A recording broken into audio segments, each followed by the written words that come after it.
Beloved ones, I invite you now to listen, not with the ears alone, but with the heart. For what I bring to you is not ordinary knowledge, but remembrance. You may believe you know love. You may think of it as affection, as desire, as the bond between two people. And yes, those are shadows of love, hints of its fragrance. But what I speak of is far more ancient. It is not fleeting. It is not bound to circumstance. It is the primal force through which life itself was born. In the beginning, before form, before matter, before the dance of light and darkness, there was essence. This essence was the One. Within the One stirred a movement, a longing, a pure desire to give of itself. And in that giving, love was born. From this first act of love, universes unfolded. Creation poured out as rivers of light. Stars ignited, worlds took shape, and the fabric of existence stretched wide. Into these worlds the sparks of the One entered, and each spark carried the memory of its source. You are such a spark. Within every being, within every creature's atoms, lies the vibration of that first gift, the capacity to nurture, to create, and to give. Yet as spirit pressed deeper into matter, the memory of that first giving dimmed. The vibration of love became muffled beneath layers of density. Many of you were born into places where nurturing was withheld or twisted. Voices that should have comforted instead wounded. Touch that should have soothed instead withdrew. The body survived, but the soul starved for nourishment. When love is absent, something else takes its place. Greed moves in. Jealousy grows. Hatred feeds upon the emptiness. These are not your true inheritance. They are distortions, shadows cast when love's light is blocked. Understand this. Children do not arrive knowing hate. They arrive radiant, carrying the pure spark of the source. Hate is learned. Fear is absorbed. Cruelty is copied. Every harsh word, every atmosphere of fear, every absence of tenderness is written into the soul. And what is written there returns later in the life of the adult. So I ask you to picture a still pool of water. Into that pool, a single pebble is cast. Ripples spread outward, touching every boundary. So it is with love. One act of kindness spreads through families, through communities, through nations, reaching farther than the giver ever knows. Consider a smile given to a stranger may lift their sorrow.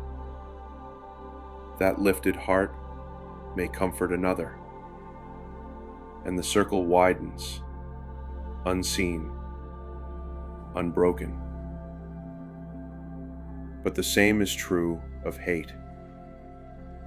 A cruel word, an act of violence, sends its own ripples. They carry bitterness into homes, into generations. They echo through time, binding souls in patterns of suffering. Love, then, is not sentimentality. It is not indulgence or weakness.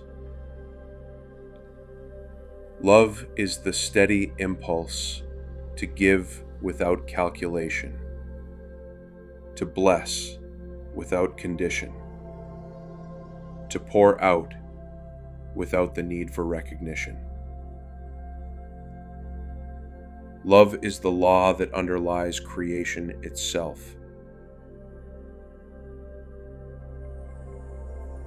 Every true creation, whether a child, a song, a painting, or a quiet gesture of compassion, exists because love was present in its making.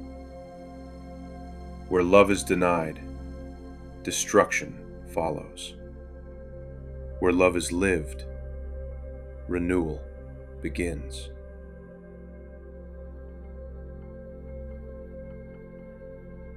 Children must be met with love, not only in the hour of their birth, but in every breath that follows. A society that surrounds its young with violence, with neglect, with fear, cannot expect peace when those young grow. What is done to the child echoes through the adult. What you plant in the soil of the child's heart becomes the forest of the world. There are worlds beyond your earth where this problem has long been resolved. Civilizations live in harmony, allowing the vibration of love to flow without obstruction. Entire societies devote themselves to helping younger worlds remember. They travel not to conquer, but to heal, to share, to strengthen the ripples of love. Earth, however, is of special concern. For what touches this world touches the greater web of creation. You live not in isolation, but in a woven fabric. If one thread frays, the cloth is weakened. Thus, your healing matters to more than yourselves. It matters to all. Humanity already carries the solution, but the first step is to admit the wound. Too many still believe greed and hatred are simply human nature. But I tell you, this is forgetting. Your true nature is not hate. Your true nature is love. Hate is learned. Greed is a distortion. Violence is a symptom of starvation. To awaken is to remember.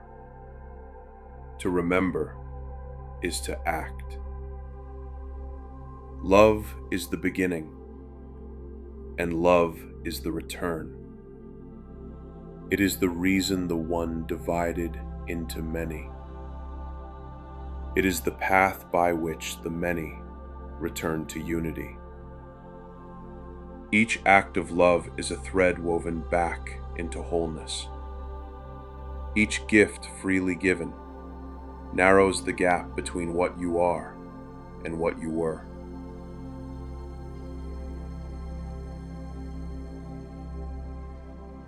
Do not underestimate the power of a single pebble in the pool. A word of kindness, an act of forgiveness, a simple gesture of care. These may outlive you. They may travel farther than your eyes can see. They may save not only one soul, but countless souls, and perhaps even a world. So begin where you are. You cannot heal the whole earth in one day, but you can choose the next ripple you will send.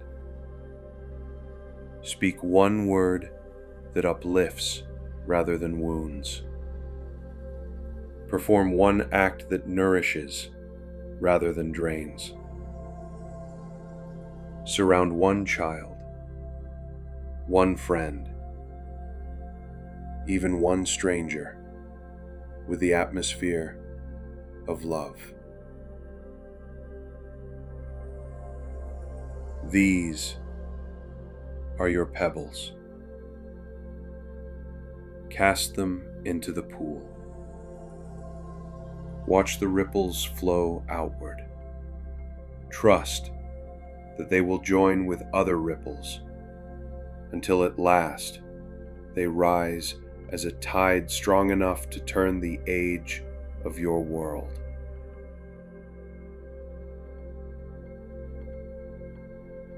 Beloved ones, this is why I speak. This is why I teach. For love is not only your origin, it is your destiny.